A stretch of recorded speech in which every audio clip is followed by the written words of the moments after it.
Mga baratang maruluwas sa aga sa mga dyaryo nasyonal. Enot sa PBN DCGB sa mga baratang unyan para sa aga.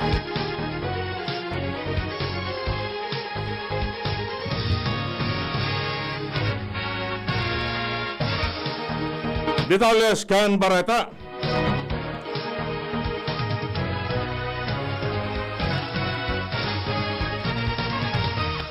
Tatawan in full military honors na may 21 gun salute si dating Presidente Ninoy Aquino sa lubong kini sa aga. Sinabi ni Armed Forces of the Philippines spokesman Marine Major General Edgar Arevalo na may 8 round in cannon na mangyayari. Idinugan pa man niya na magkakaigwaman in 21 gun salute na may 1 minutong pagultanan sa gigibon na necrological services. Idinungin pa man niya na magkakaigwamang giraresindanin mga tauhan na didestino sa dalan tanganing matawan in honra ang dating Commander-in-Chief kan Forces Armadas kan Pilipinas sa good na ini maipalubong. Binuksan na kan pamilya Aquino kasubagong alas 10 nin aga ang public viewing sa urn ni dating Presidente Noynoy Aquino sa Ateneo de Manila University. Sigun sa pamilya Aquino, madular sa god adyan na alas 10 nin banggi ang urn kan dating presidente nga si Aquino sa universidad. Enot nang inuli kan pamilya Aquino ang urn kan dating presidente gikan sa Heritage Park sa Taguig kung saan ginibong unan pribadong nobino. Ang dating presidente nagadang sa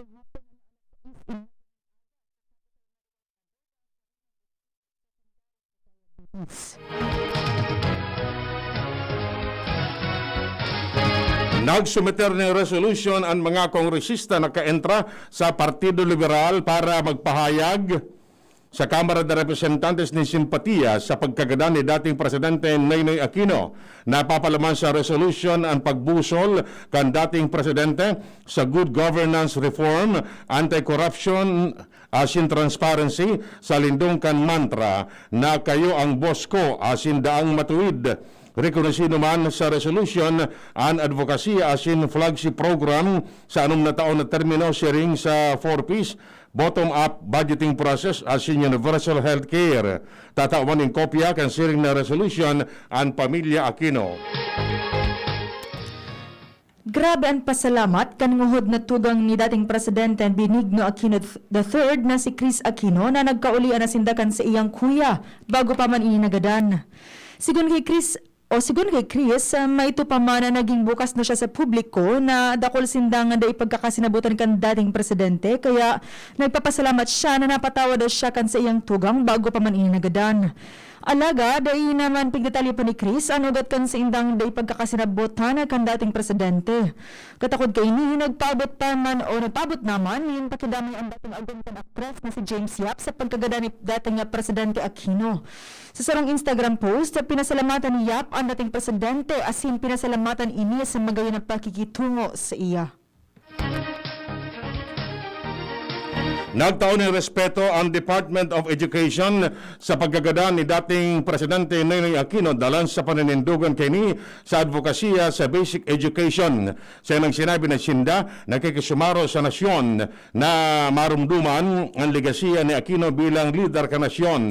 Idinugan pa mga DepEd na sinda minatangro ng sinsirong pakikidamay asin pangadji sa pamilya Aquino sa panahon kan sendang kamunduan. Sinabi kan DepEd na si Aquino marumduman sa pag-advokar nin pagbabago sa basic education kay riba ang K-12 curriculum sa paagi kan pagpasar sa Republic Act 10533 o Enhanced Basic Education Act of 2013. Lider na dayong kapagala na nagbusol nin katrangkiluhan sa rehiyon kan Mindanao para sa mga Bangsamoro. Inyang tinawanin doon kan Bangsamoro Parliament matapos i-adaptar ang resolusyon na ibinusol kan Bangsamoro Transition Authority bilang pagkikisimpatsya asin pagpapaabot kan pagmundo kan pamilya ni dating Presidente Noynoy Aquino. Nakapalaman sa resolusyon ang commitment kan dating presidente para makahanap ng solusyon sa kaririboka na sa Mindanao na nagtaon dalan sa pigsasabing breakthrough sa Bangsamoro peace process. Kay bahandig di ang negosasyon sa MILF na naging dalan kan pagpirma sa Comprehensive Agreement on the Bangsamoro. Sigon sa BTA, magigiramduman na si dating Presidente Aquino bilang Chief Executive na naglatag din pundasyon kan presenteng Bangsamoro government as sinagbusol din daw ko na reforma sa bilog ng Muslim Mindanao Region.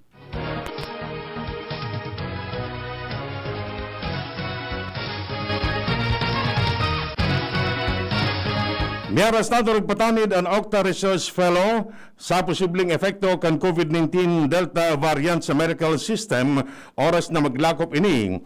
Pahayag ni Octa Research Fellow Ranjit Rai sa pagsasabi na kung in kaso makalaog ang Delta variant, siguradong rurunoton kini ang healthcare system asin biglang malangkaw ang numero kan mga bagong kaso dalan sa infectious ni marahay ini asin madaling nakakaulakit sa tanawan doon na dapat maging panatag sa patakot kan Delta variant.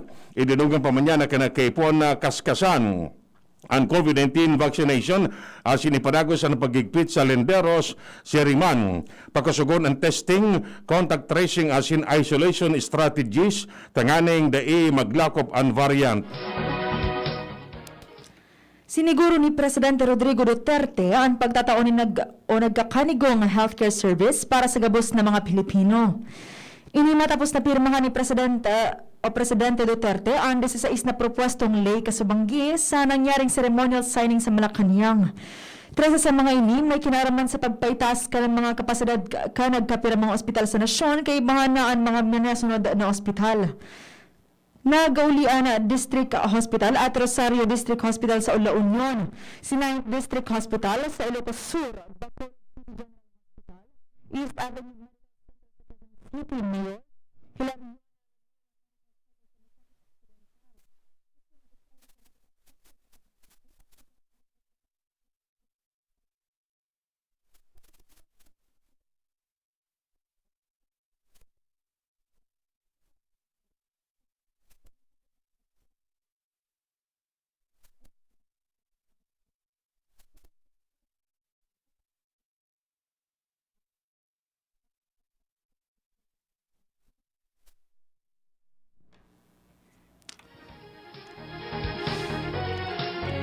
Miyaras na ang Pilipinas, pigdalauman na makaka-administrar nin 10 milyones doses nin bakuna kontra sa COVID-19 sa masunod na semana. Sinabi ni Secretary Vince Dizon na maabot sa 353,000 doses nin bakuna ang administrar kanakaaging aldaw na iyon pinakadakol na narestro. Sa sinabi na pigtatabangan na ang mga local government units tanganing mas maging efisyente ang proseso asin matugutan ang mga ini na maging makaskas ang pagbabakuna sa mas dakol na tao na maresulta para mas makusog ang jabing capacity sa nakaaging 2 semana. Nagpatanid si Presidential Spokesperson Harry Roque sa mga nanraratak sa vaccination program kan gobyerno. Katakod ini kan mga impormasyon na igwang mga nagtatawanin flyers na nagsasabi na peke ang mga pigagamit na bakuna sa vaccination rollout. Sigun kay Roque, papadusahan ang si Isay man na nagigibo ka ini lalo pa nahahampang sa COVID-19 pandemic ang nasyon. Tinawan pa rin doon ni Roque na epektibo asin ligtas ang mga bakuna kontra COVID-19. Sinabi ni Health Secretary Francisco Duque na daing basehan ang pagtubod ni sarong think tank group na ang Pilipinas iyo ang magiging ultimo o ulpot sa Asia na magkamtan ang herd immunity sa COVID-19. Enot kani, sinabi kan United Kingdom-based think tank Pantheon Macroeconomics na ang Pilipinas iyon saro sa mga nasyon sa Asia na mao diyan sa herd immunity base sa presenting hero sa inoculation campaign kan gobyerno. Sa sinabi na dapat repasuon kan nasabing grupo ang sendang mathematics o calculator dalan ta posibleng maluya na ang baterya kan mga ini. Sa tanawan ni duo na daiman in basehan ang siring na pahayag kan self-proclaimed experts. Pig-inaguraran kan lokal na gobyerno kan Manila ang COVID-19 Field Hospital kasabay kan ika-450 na taon na anibersaryo kan aldaw nin Manila. Pinasalamatan man ni Manila Mayor Isko Moreno ang 362 na construction workers na nagkonstruhir ka na sabing establishmento. Nag-offer man ang alkalde, nindit na pasilensyo para kay dating nga Presidente Benigno Noynoy Aquino III na nagadan ka sa mga aga. Sigun kay Health Secretary Francisco Duque III, ang Manila Field Hospital, magsisirbing halimbawa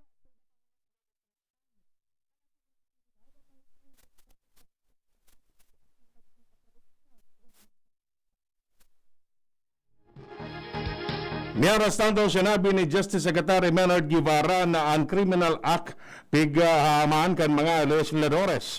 Ina sa iyang pahayag matapos na sarungkwapa niya miyembro kan gabinete ang nag-insistir na unconstitutional provisions igwanin magkakanagong basehan na restaron ang sisay man na persona na abo magpabakuna kontra sa COVID-19. Enot kani sinabi ni Chief Presidential Legal Counsel Salvador Panelo na ang patakot ni Presidente Rodrigo Duterte na ipapreso ang magsasayumang magpabakuna may basehan sinini nagkontra man sa pahayag ni Guevara na nagsabi na daiman in lay mananungod sa mandatory vaccination.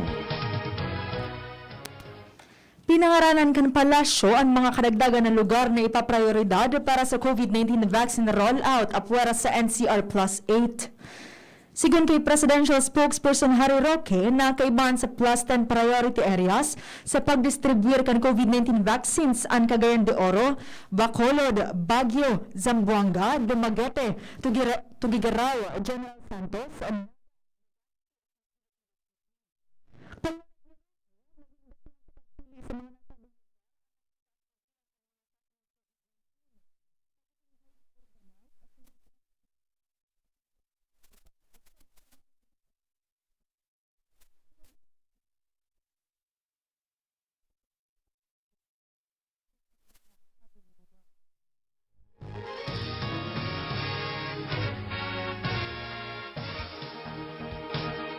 Miyaras tanto sala ang lakdang na magpasyar nin ley o ordinansa na maobligar sa gabos ng mga Pinoy na magpabakuna kontra sa COVID-19.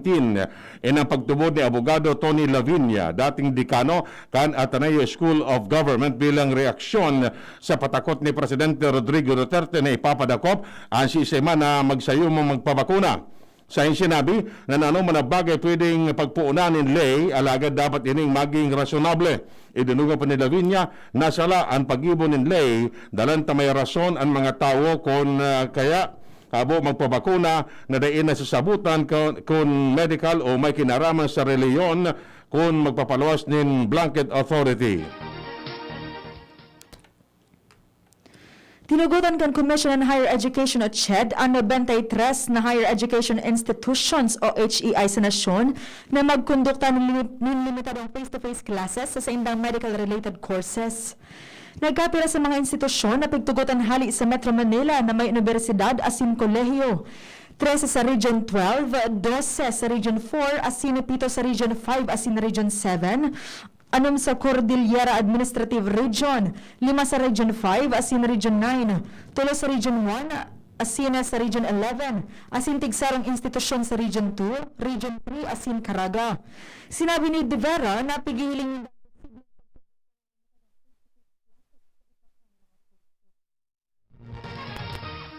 Paboran Malacanang sa pangapudan kan Metro Manila Development Authority na dapat mantenidong matauan ng prioridad ang National Capital Region sa bakuna kontra sa COVID-19. Ang pananindugan ni MMDA Chair Benhur Abalos na ang Metro Manila ang may pinakamadaling magkigwanin ulakit kan Delta variant para patasinda ang sentro kan komersyo, negosyo asin pangenot na port of entry. Sinabi ni Presidential Spokesman Harry Roque na yung sinda sa pananindugan ni Abalos pati na sa siyensya na iyo ang kausa para uyunan ang kahagadan para makortar naman ang pagdakol kan kaso ng COVID-19 sa Metro Manila. Mahigpit ang Commission on Elections o COMELEC sa panahon kan pagsumitir nin Certificate of Candidacy kan mga kandidato sa 2022 elections. Sigun kay COMELEC spokesperson James Jimenez, lilimitaran sa 2 o 3 ang kaibahan kan mga kandidato sa unamala o sa mga para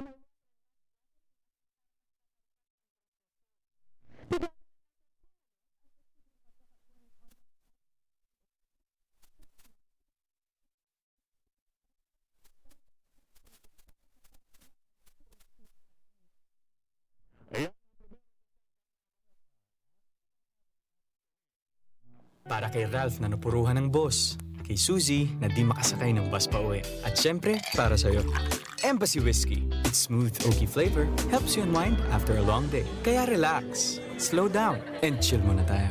Drink responsibly. Sa sobrang init ng summer, you deserve to relax. Chill muna with Embassy Whiskey. Drink responsibly.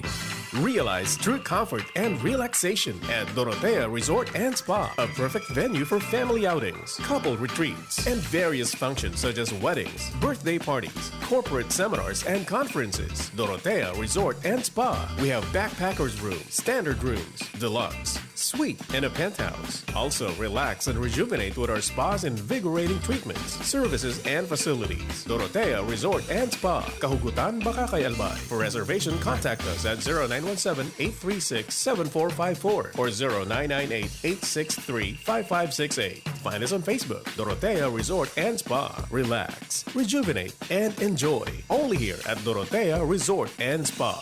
Maggie Magic Setup, my new triple pack. Maggie Magic Setup, my new triple pack. Dagdag savings up to 2 pesos sa new triple pack. May Maggie Magic Sarap triple pack na. Dagdag up to 2 pesos savings, dagdag sarap at aroma pa. Para sa all-in-wonderful na lutuin araw-araw. Dagdag savings araw-araw sa new triple pack. Hey! Maggie Magic Sarap new triple pack. Bili na!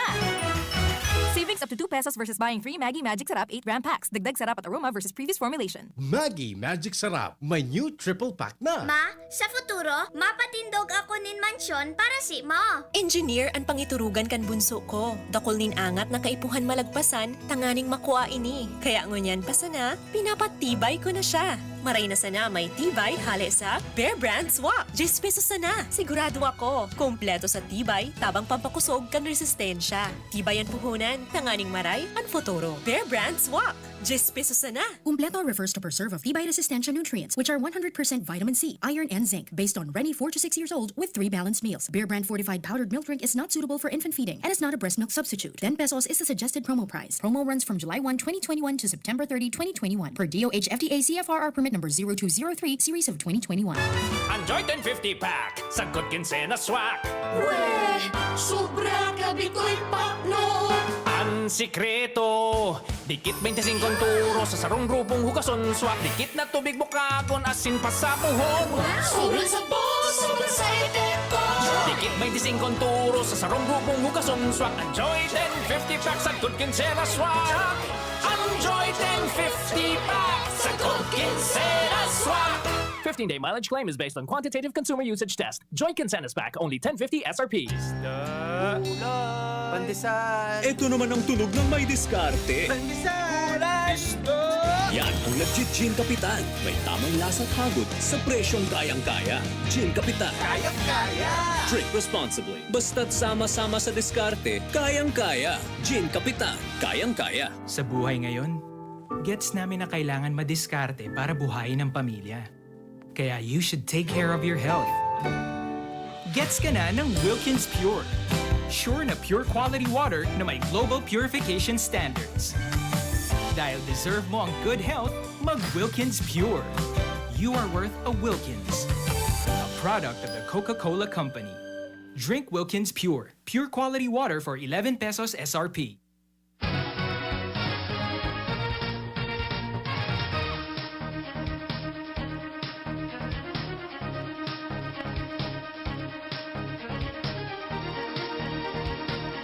Iba pang detalles kan barata sa lado nasyonal. Nasa 700,000 na COVID-19 vaccine ang itudok na sa nasyon sa laog sa naninduang aldaw. Sinabi ni COVID-19 Deputy Chief Implementer Vince Dizon na ini ang pinakarakol na inabot na bilang ni nabakunahan sa Pilipinas sa laog ni halipot na panahon. Poon kan magpuon ang vaccination program sa nasyon kan Marso. Idinugang pa man niya na sa ikadong magkakasunod na aldaw maabot sa 350,000 ang pagbakuna sa sarong aldaw sana. Sa tanawan nindoon, nalampas na sa 2 milyones na mga Pinoy ang fully vaccinated na. Anam nakatawa na gadan sa pagbagsak nin sarong Black Hawk utility helicopter kan Philippine Air Force sa Capas, Tarlac. Sigun kay Philippine Air Force spokesperson na Lieutenant Colonel Maynard Mariano, ang nasabing utility helicopter nagkukondukta ng night flight proficiency training kanangyari ang pagbagsak. Katakod kay ni, dahil na muna tutugutan ang paglayog ng mga black investigasyon sa insidente. Nagpaabot man ang pakidumamay.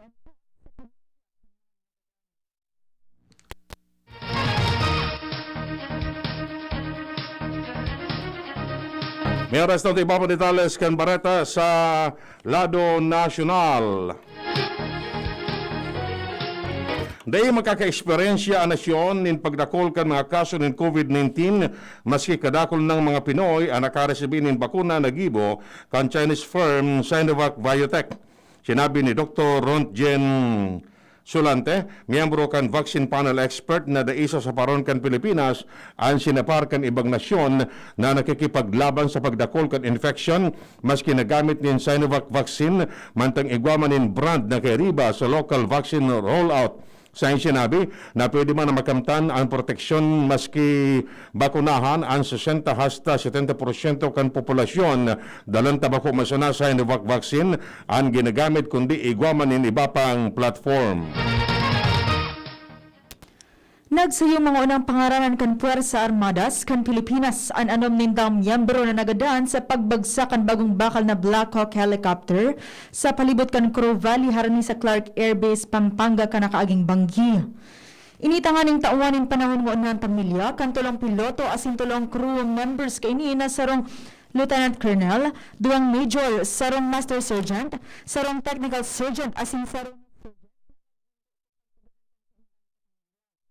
katakot kay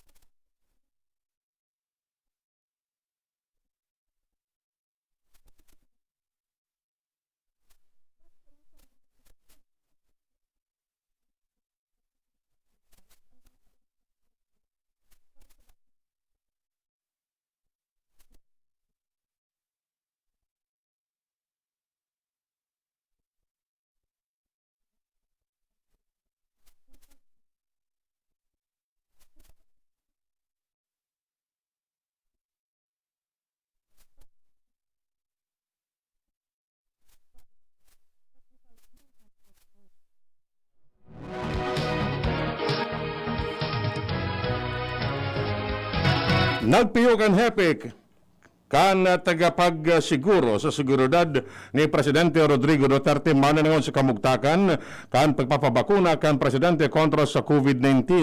Sinabi ni Presidential Security Group Commander Jesus Durante na nakompleto na kan Presidente ni kadawang dose kay inin bakuna. Sa sinabi na dalan sa sunod-sunod na mga aktibidades kan Presidente kung kaya kay por matawan ni kadawang dose nin bakuna. Nangyari ini matapos ang 14 dias puon kan matawan ng primerong bakuna nin Sinopharm si Duterte.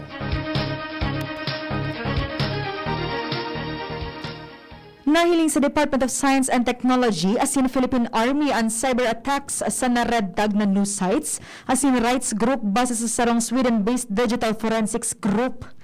Sa informasyon kan Queer Human Media Foundation, narehistro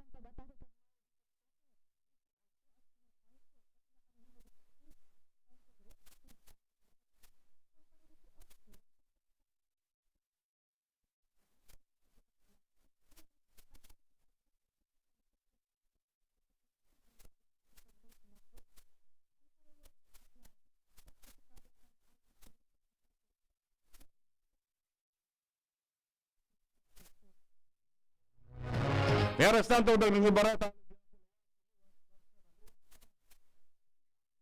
na mga residentes kan Southern District kan Legazpi City pagkatapos doon na ipangani nagbabagyo.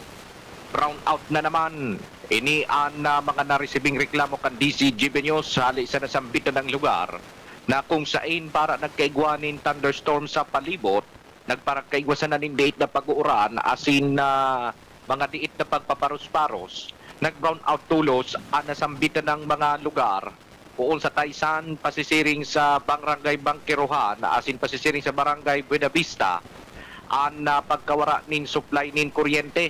Dai pa nin paliwanag kay ni ang Albay Power and Energy Corporation o APEC may kinaraman sa siring na bagay, Alagad ang mga nagkapira mga konsumidor sa nasambitan ng lugar nagaagrangay dahilan kan na init na pinagdadara kan na sobrang pag-init yung subago na biglang uminuran asin nagkatiripon sa arong asin sa mga sirungan ang mga nagkapirang mga konsumidor. Ang pangapunan ninda sa APEC dapat pakarayon ang serbisyo dahilan ta sa palibot dahil ligtas ang Southern District kan Legazpi na maka-eksperyensya ning dagdag na singil kan kuryente. Na ano ngunyan, nagkakap-kap ka. Ah, Nagkakap-kap ka ngunyan. secret. Irak man. Irak mo man. Magbabarita, direk. Sige.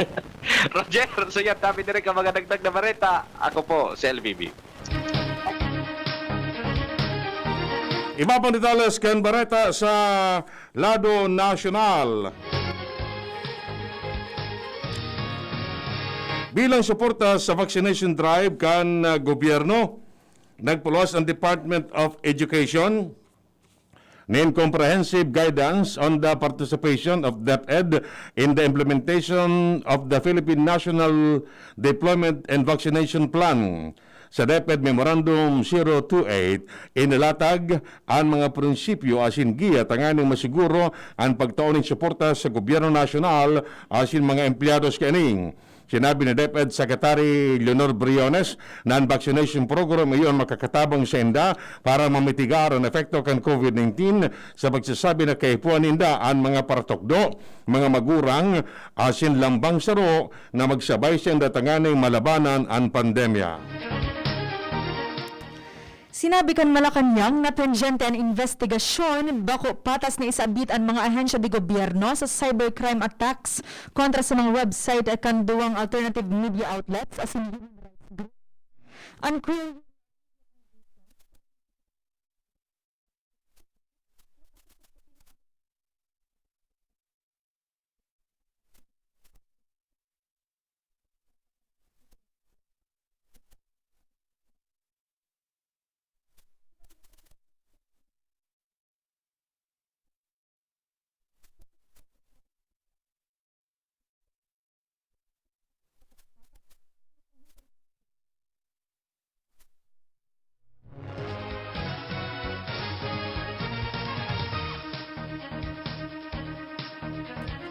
Mientras tanto, daing nabago asin mantenido ang advokasya ni Presidente Rodrigo Duterte maski madali na ang termino kini sa masunod na taon.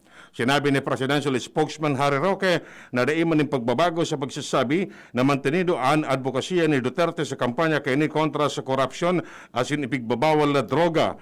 Ini kasunod kan pangako ni Duterte na magiging drug-free community ang nasyon bago matapos ang sayang termino. Sa ibong nalado tinawan ni Roque na daing plano si Duterte na palawigon ang sa iyang termino. Pigko konsiderar kan Comelec an online filing nin Certificate of Candidacy para sa masunod na eleksyon. Iniyan pahayag ni Comelec spokesman Jaime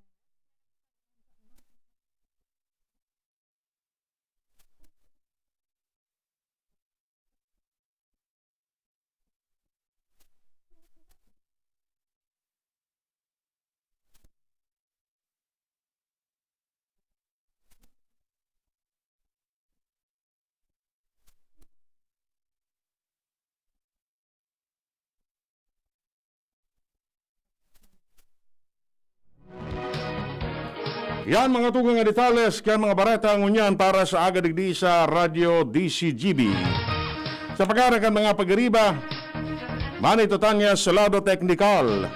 Kami po ang nagatod kan bareta. Ako po si Francia May Boras. Ako man po si Edwin Taral na magsasabing mabalos kan sendong pagantabay. Sweldo na